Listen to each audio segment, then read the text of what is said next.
Hi friends, কেমন আছো? আশা করছি সকলে খুব ভালো আছো, আমরাও খুব ভালো আছি।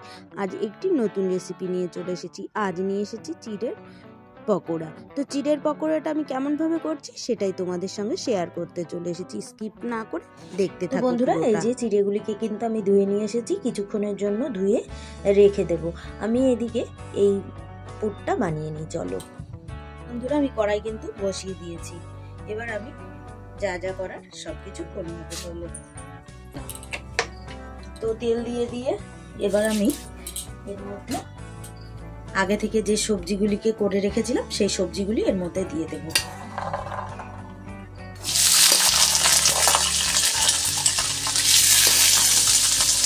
তেলটা আমি বেশিক্ষণ হতে দেবো না, কারণ তাহলে ফাটবে মটরশুঁটিগুলো, তো সেই জন্য আমি এমনি দিয়ে দিচ্ছি। তো এবার আমি এগুলিকে আমি সুন্দর করে নেড়ে নেবো। আর এর মধ্যে পরিমাণ মতো লবণ দেবো, ঠিক যতটুকু পরিমাণে লাগবে, খুব কিন্তু লাগবে না। তো সেই জন্য খুব সামান্য পরিমাণে আমি দিয়ে দিয়েছি।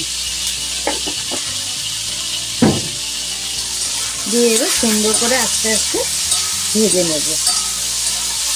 আমি ভেজে নিই, তারপরে আবার আসছি। এটাকে সুন্দর করে ভেজে নিতে হবে, যাতে আমার যখন মিক্স করব, মানে মিক্সচারে মিক্সটা যখন করব, তখন এতে একটু জল থাকলে হবে না। তো সেই জন্য আমি কিন্তু ভালো করে ভেজে নিচ্ছি। তো আমার প্রায় ভাজা কিন্তু হয়ে গেছে। এবার আমি এগুলিকে নামিয়ে নেব, নামিয়ে ঠান্ডা করতে দেবো।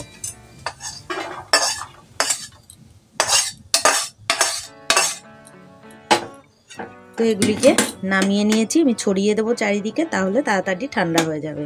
যেহেতু থালাটা ওভেনের উপর রেখেছি, এটাও গরম হয়ে গেছে, এটাকে সরিয়ে আমি ঠান্ডা করতে দেবো। না, গরম হয়নি। তো এগুলি ঠান্ডা হোক, ততক্ষণ চলো অন্য পদ্ধতিতে যাই। এগুলিকে কিন্তু সুন্দর করে মেখে নেব। তো মাখি, চলো।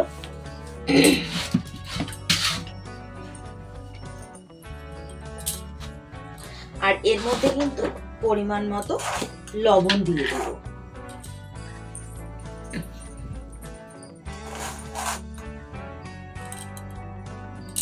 এবার আমি এর মধ্যে পরিমাণ মতো লবণ দিয়ে সুন্দর করে মেখে নেব। তো যেহেতু অনেকটা চিড়ে, তো সেই জন্য আমার এখানে কিন্তু অনেকটাই লবণ লাগবে। একটু নোনতা নোনতা না হলে ভালো লাগবে না। তো আমি খুব বেশি দিইনি, পরিমাণ বুঝেই দিয়েছি।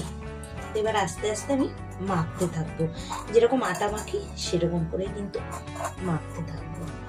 আমি একটা বড় জায়গা নিয়ে নিয়েছি, নিয়ে এবার সুন্দর করে মেখে নেব। যেরকম আটা মাখি অল্প অল্প করে, সেরকম করে মাখতে থাকবো।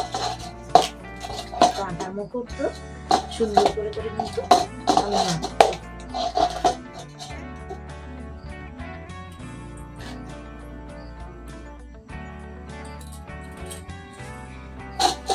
তো আমি এভাবে আস্তে আস্তে মেখে নিয়ে আবারও আসছি। তো বন্ধুরা, এই দেখো আমি মেখে রেখে দিয়েছি। এবার চলো পরের প্রসেসে যাই। এবার বন্ধুরা, এর মধ্যে সামান্য একটু জিরের গুঁড়ো আমি দিয়ে দিলাম ভাজার পরে। এবার এগুলি সবগুলিকে একসাথে পেস্ট করব। তো সামান্য একটু গোলমরিচের গুঁড়ো দেব, সামান্য পরিমাণে একটু গোলমরিচের গুঁড়ো দিয়েছি। ব্যাস, এবার এগুলিকে পেস্ট করে নিয়ে আসবো। তো বন্ধুরা, 10 মিনিটের মতো আমি রেখে দিয়েছিলাম করে। এবার এটাকে আর একটু কোনোরকম মেখে এবার আমি ডোগুলিকে কেটে নেব। চলো, তো আমি তেল দিয়ে নেব। তোমরা যদি মনে করো আটা দিয়ে বা ময়দা দিয়ে করবে, সেটাও এর উপরে ছড়িয়ে দিয়ে তারপরে নিতে পারো। যেহেতু আমার কাছে ময়দা নেই, তো আমি সেই জন্য তেল দিয়ে করব। তো চলো বন্ধুরা, এই দেখো পুরটাকে আমি বানিয়ে নিয়ে এসেছি, কিন্তু পুরটা আমি বেশি মিহি করিনি, অল্প অল্প গোটা গোটা আছে, একটু মুখে পড়বে ভালো লাগবে। তো সেই জন্য আমি কিন্তু পুরটা পুরো মিহি করে ফেলিনি। তো চলো এবার এগুলিকে বানিয়ে নিই। এবার এটার মধ্যে একটা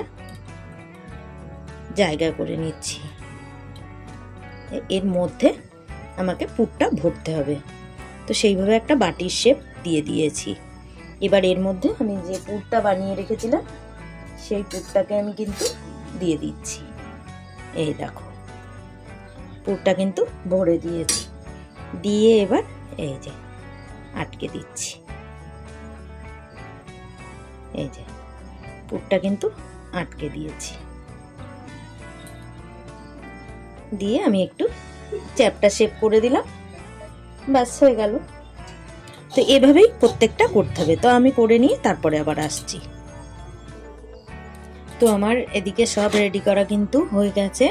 এবার আমি এর মধ্যে একটা ডিম ফেটিয়ে নেব।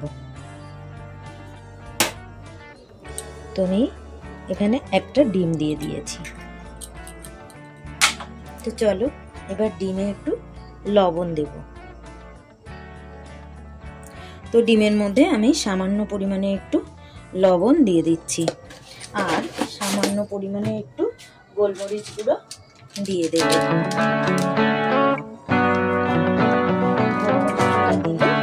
তাহলে ডিমের যে আষ্টে গন্ধটা সেটা আসবে না। তো সেই জন্য এবার আমি ডিমটাকে ফেটিয়ে নেব।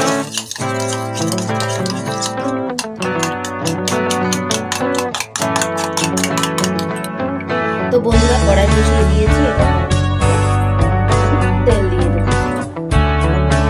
এখন যেহেতু ভাজবো তাই একটু কিন্তু বেশি পরিমাণে তেলই লাগবে।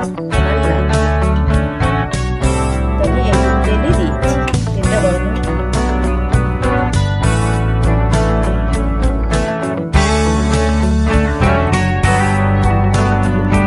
আমার কিন্তু তেলটা গরম হয়ে গেছে। এবার আমি এর মধ্যে এই যে ব্যাটারটা আগে থেকে বানিয়ে রেখেছিলাম, এই ব্যাটারের মধ্যে চুবিয়ে চুবিয়ে দিয়ে দেবো। তো এই ব্যাটারে ভিজিয়েছি, দিয়ে দিয়েছি।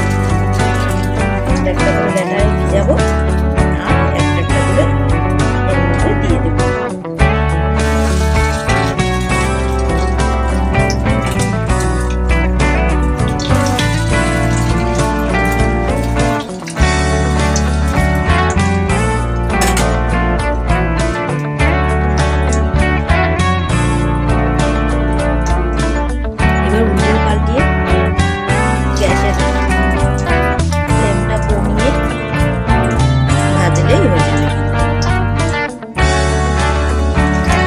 যেহেতু আমার কম নিয়ে তো মানে কম জায়গাটা ছোট, তো সেই জন্য 4টে করে ভাজছি। তো চলো এই দেখো বন্ধুরা, এবার নামিয়ে নিয়েছি, একদম রেডি করে নিয়েছি। তো দেখো কেমন লাগছে, আশা করি খুব ভালো লাগছে, খেতেও কিন্তু সেরকম টেস্টি হয়েছে। তো চলো এবার একটু টেস্ট করে নিই।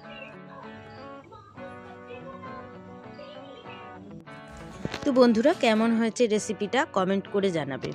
তো যদি তোমাদের এই রেসিপিটা ভালো লেগে থাকে তাহলে লাইক কমেন্ট শেয়ার করে দিও, চ্যানেলটি সাবস্ক্রাইব করে দিও, পাশে থাকা বেল বাটনটি বাজিয়ে দিও আমার সকল নতুন ভিডিওর আপডেট পাওয়ার জন্য।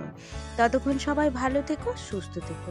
দেখা হচ্ছে নতুন কোনো রেসিপির সঙ্গে, নতুন কোনো সকালে। ততক্ষণ সবাই ভালো থেকো।